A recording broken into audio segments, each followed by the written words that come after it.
ओम नमो भगवते वासुदेवाय नमः। श्रीमद् भागवत चौथा अध्याय गोकर्णोपाख्यान प्रारंभ।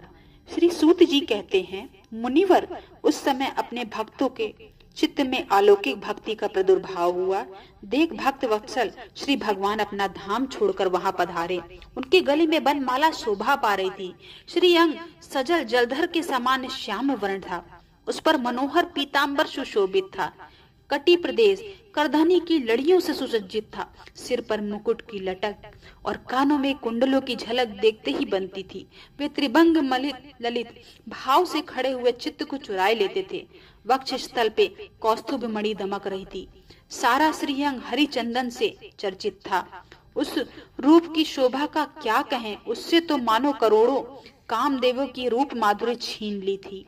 वे परमानंद चित्त मूर्ति मधुरादि मधुर मुरलीधर ऐसे अनुपम छवि से अपने भक्तों के निर्मल चित्तों को अविर्भूत हुए। भगवान के नित्य लोक निवासी लली परिकार ऊर्ध्ववादी वहां गुप्त रूप से उस कथा को सुनने के लिए आए थे। प्रभु के प्रकट होते ही चारों ओर जय हो की ध्वनि होने लगी। उस समय भक्ति रस का अद्भुत प्रवाह चला। बार बार अबीर गुलाल और पुष्पों की वर्षा तथा शंख ध्वनि होने लगी। उस सभा में जो लोग बैठे थे उन्हें अपनी देह गेह और आत्मा की कोई सुधि न रही। उनकी ऐसी तन्मयता देखकर नारद जी कहने लगे, मुनीश्वर गण, आज सप्ताह श्रवण की मैंने यह बड़ी ही अलौकिक महिमा देखी है। यहाँ तो जो बड़े मूर्ख दुष्ट और पशु पक्षी भी हैं, वे सभी अत्यंत निष्पाप हो गए हैं। अतः इसमें संदेह नहीं कि काली काल में चित्त की शुद्धि के लिए इस भागवत कथा के समान मृत्यु लोक में पाप पुंज का नाश करने वाले कोई दूसरा पवित्र साधन नहीं है।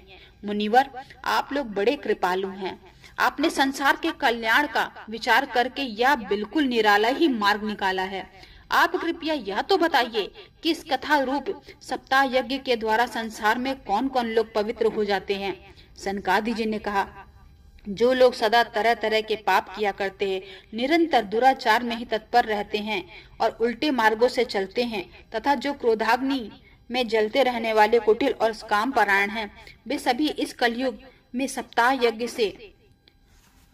यज्ञ से पवित्र हो जाते हैं। जो सत्य से च्युत माता पिता की निंदा करने वाले, तृष्णा के मारे व्याकुल, आश्रम धर्म से रहित, दंभी दूसरों की उन्नति देखकर कुढ़ने वाले और दूसरों को दुख देने वाले हैं, वो भी कलयुग में सप्ताह यज्ञ से पवित्र हो जाते हैं। जो मदिरापान, ब्रह्म हत्या, सुवर्ण की चोरी, गुरु स्त्री गमन और विश्वासघात, ये 5 महापाप करने वाले, छल परायण, क्रूर पिशाचों के समान निर्दयी, ब्राह्मणों के धन से पुष्ट होने वाले और व्यभिचारी हैं, वे भी कलयुग में सप्ताह यज्ञ से पवित्र हो जाते हैं। जो दुष्ट आग्रह पूर्वक सर्वदा मन, वाणी या शरीर से पाप करते रहते हैं, दूसरों के धन से ही पुष्ट होते हैं तथा मलिन मन से और दुष्ट हृदय वाले हैं, वे भी इस कलयुग में सप्ताह यज्ञ से पवित्र हो जाते हैं। नारद जी, अब हम तुम्हें इस विषय में एक प्राचीन इतिहास सुनाते हैं। उसके सुनते ही सब पाप नष्ट हो जाते हैं। पूर्व काल में तुंगभद्रा नदी के तट पर एक अनुपम नगर बसा हुआ था। वहाँ सभी वर्णों के लोग अपने धर्मों का आचरण करते हुए सत्य और सत्य कर्मों में तत्पर रहते थे। उस नगर में समस्त वेदों के विशेषज्ञ और श्रोत स्मार्त कर्मों में निपुण एक आत्मदेव नामक एक ब्राह्मण रहता था। वह साक्षात दूसरे सूर्य के समान तेजस्वी था। वह धनी होने पर भी भिक्षावी जीवी था। उसकी प्यारी पत्नी धुंधली, कुलीन एवं सुंदरी होने पर भी सदा अपनी बात पर अड़ जाने वाली थी। उसे लोगों की बात करने में सुख मिलता था। स्वभाव था क्रूर, प्रायः कुछ न कुछ बकवाद करती रहती थी। गृह कार्य में निपुण थी, कृपण थी और भी झगड़ालू भी थी। इस प्रकार ब्राह्मण दंपति प्रेम से अपने घर में रहते और विहार करते थे। उनके पास अर्थ और भोग विलास की सामग्री बहुत थी। घर द्वार भी सुंदर था, परंतु उनसे उन्हें सुख नहीं था। जब अवस्था बहुत ढल गई, तब उन्होंने संतान के लिए तरह तरह के पुण्य कर्म कर आरंभ किए और वे दीन दुखियों, गौ, पृथ्वी, सुवर्ण और वस्त्रादि दान करने लगे। इस पर धर्म मार्ग में उन्होंने अपना आधा धन समाप्त कर दिया। तो भी उन्हें पुत्र या पुत्री किसी का भी मुख देखने को भी नहीं मिला। इसलिए अब वह ब्राह्मण बहुत ही चिंता आतुर रहने लगा। एक दिन वह ब्राह्मण देवता बहुत दुखी होकर घर से निकल के वन को चल दिया। दोपहर के समय उसे प्यास लगी, इसलिए वह एक तालाब पर आया। संतान के अभाव में दुखने पर उसने शरीर को बहुत सुखा दिया था, इसलिए थक जाने के कारण जल पीकर वह वहीं बैठ गया। 2 घड़ी बीतने पर वहां एक सन्यासी महात्मा आए। जब ब्राह्मण देवता ने देखा कि वे जल पी चुके हैं, तब वह उनके पास गया और चरणों में नमस्कार करने के बाद सामने खड़े होकर लंबी लंबी सांसें लेने लगा। सन्यासी ने पूछा, कहो ब्राह्मण देवता, रोते क्यों हो? ऐसा तुम्हें क्या भारी चिंता है? तुम जल्दी ही मुझे अपने चिंता का कारण बताओ। ब्राह्मण ने कहा, महाराज, मैं अपने पूर्व जन्म के पापों से संचित दुख का वर्णन करूं। अब मेरे पितर मेरे द्वारा दी हुई जलाजली के जल को अपनी चिंता जनित सांस से कुछ गर्म करके पीते हैं। देवता और ब्राह्मण मेरा दिया हुआ प्रसन्न मन से स्वीकार नहीं करते हैं। संतान के लिए मैं इतना दुखी हो गया हूँ कि मुझे सब सूना ही सूना दिखाई देता है। मैं प्राण त्यागने के लिए यहाँ आया हूँ। संतानहीन जीवन को धिक्कार है, संतानहीन ग्रह को धिक्कार है, संतानहीन धन को धिक्कार है, संतानहीन कुल को धिक्कार है। मैं जिस गाय को पालता हूँ वह भी सर्वदा बांझ हो जाती है। जो पेड़ लगाता हूँ उस पर भी फूल फूल नहीं लगते हैं, फल फूल कभी नहीं लगते हैं। मेरे घर में जो फल आता है वह भी बहुत जल्दी सड़ जाता है। मैं ऐसा भागा और पुत्रहीन हूँ। तब फिर इस जीवन में रहकर मुझे क्या करना है? ये कहकर वह ब्राह्मण दुख से व्याकुल होकर उस सन्यासी महात्मा के पास फूट फूट कर रोने लगा। तब उस यतिवर के हृदय में बड़ी करुणा उत्पन्न हुई। वे योगनिष्ठ थे। उन्होंने उसके ललाट के रेखाएं देखकर सारा वृत्तांत जान लिया और फिर उसे विस्तार पूर्वक कहने लगे। सन्यासी ने कहा, ब्राह्मण देवता, इस प्रजा प्राप्ति का मोह त्याग दो, कर्म की गति प्रबल होए, विवेक का आश्रय लेकर संसार की वासना छोड़ दो। विप्रवर सुनो, मैंने इस समय तुम्हारा प्रारंभ देखकर निश्चय किया है कि 7 जन्म तक तुम्हारे कोई संतान किसी प्रकार नहीं हो सकती है। पूर्व काल में राजा सगर एवं अंग को संतान के कारण दुख भोगना पड़ा था। हे ब्राह्मण, अब तुम कुटुंब की आशा छोड़ दो, संन्यास में ही सब प्रकार का सुख है। ब्राह्मण ने कहा, महात्मा जी, विवेक से मेरा क्या होगा? मुझे तो बलपूर्वक पुत्र दीजिए, नहीं तो मैं आपके सामने ही शोक मूर्छित होकर अपने प्राण त्यागता हूँ। जिसमें पुत्र स्त्री आदि का सुख नहीं है, ऐसा संन्यास तो सर्वथा नीरस है। लोक में सरस तो पुत्र पौत्रादि से भरा पूरा गृहस्थ आश्रम ही है। ब्राह्मण का ऐसा आग्रह देखकर उस तपोधन ने कहा, विधाता के लेख को मिटाने से हट करने से राजा चित्रकेतु को बड़ा कष्ट उठाना पड़ा था। इसलिए देव जिसके उद्योग को कुचल देता है, उस पुरुष के समान तुम्हें भी पुत्र से सुख नहीं मिल सकेगा।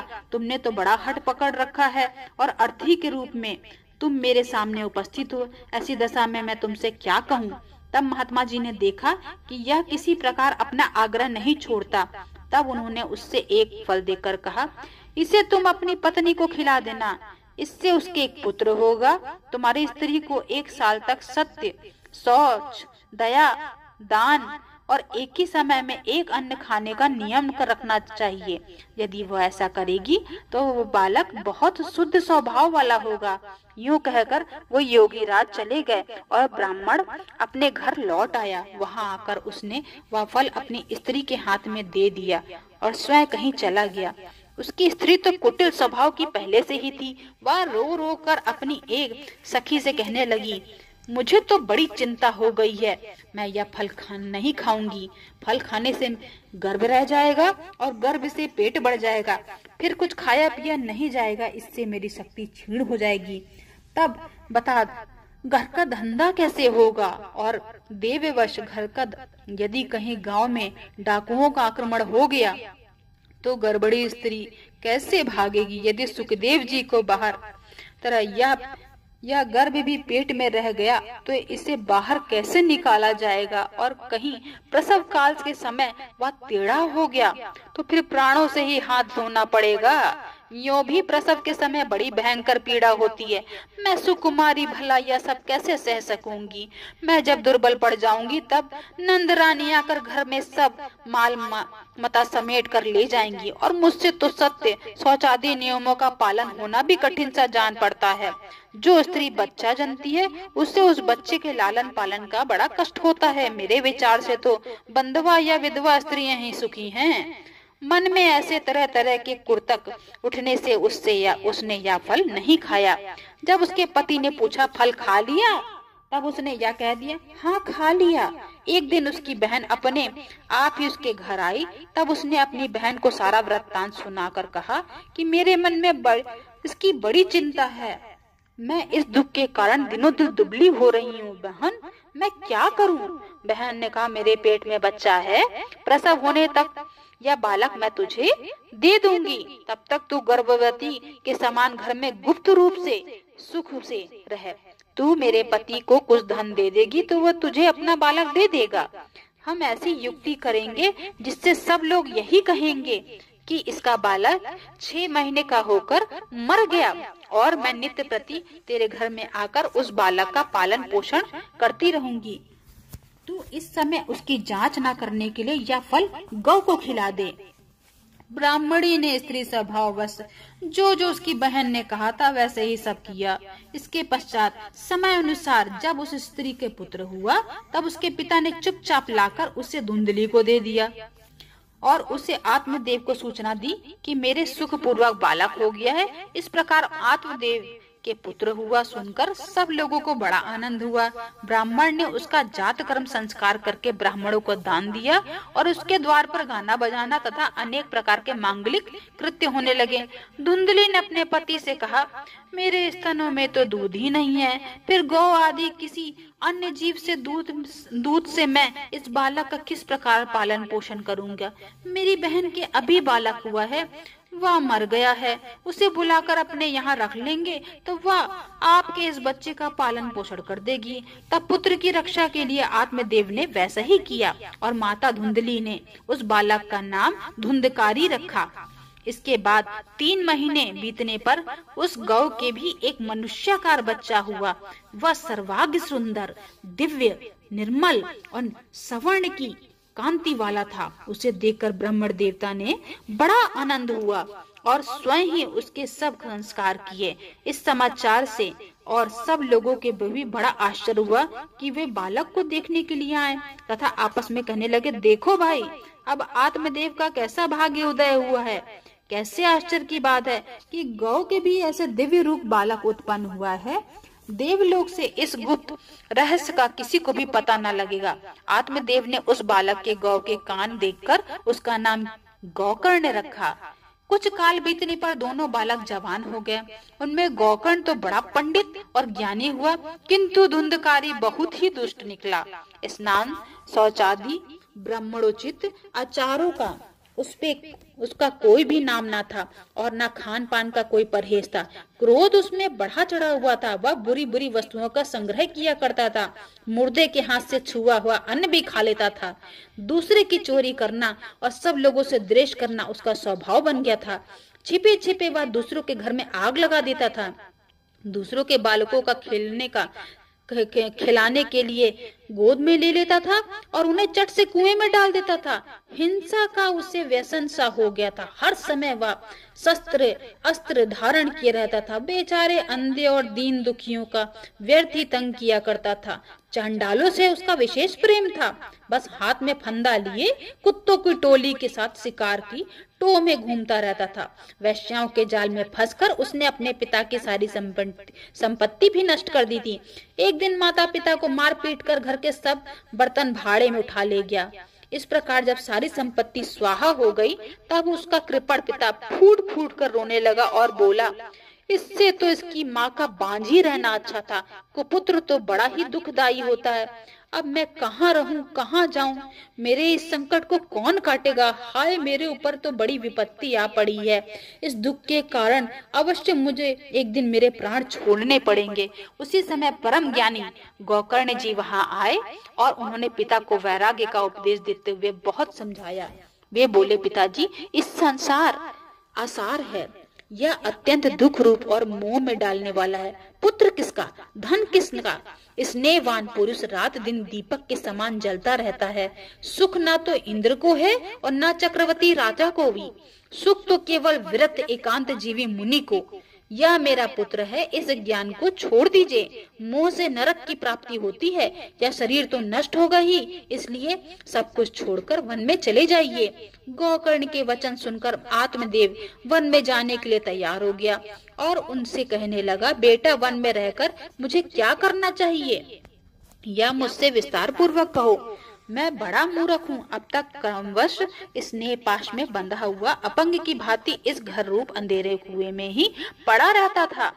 तुम बड़े दयालु हो, इससे मेरा उद्धार करो। गोकर्ण जी ने कहा, पिताजी यह शरीर हड्डी मांस और रुधिर का पिंड है, इसे आप में मानना छोड़ दें और स्त्री पुत्र आदि का अपना कभी न माने। इस संसार को रात दिन क्षण भंगुर देखें, इसकी किसी की वस्तु को स्थायी समझकर उसमें राग ना करें। बस एकमात्र वैराग्य रस के रसिक होकर भगवान की भक्ति में लगे रहें। भगवान जन ही सबसे बड़ा ही धर्म है, निरंतर उसी का आश्रय लिए रहें। अन्य सब प्रकार के लौकिक धर्मों का मुख मोड़ लें। सदा साधु जनों की सेवा करें। भोगों की लालसा को पास में ना फटकने दें। जल्दी से जल्दी दूसरों के गुण दोषों का विचार करना छोड़कर एकमात्र भगवत सेवा और भगवान की कथाओं का रस का पान करें। इस प्रकार पुत्र की वाणी से प्रभावित होकर आत्मदेव जी ने घर छोड़ दिया और वन की यात्रा की। यद्यपि उसकी आयु उस समय 60 वर्ष की हो चुकी थी, फिर भी बुद्धि में पूरी दृढ़ता थी। वहाँ रात दिन भगवान की सेवा पूजा करने से और नियम पूर्वक भागवत के 10 स्कंद का पाठ करने से उसने भगवान श्री कृष्ण चंद्र को प्राप्त कर लिया। इति चौथा अध्याय समाप्तम।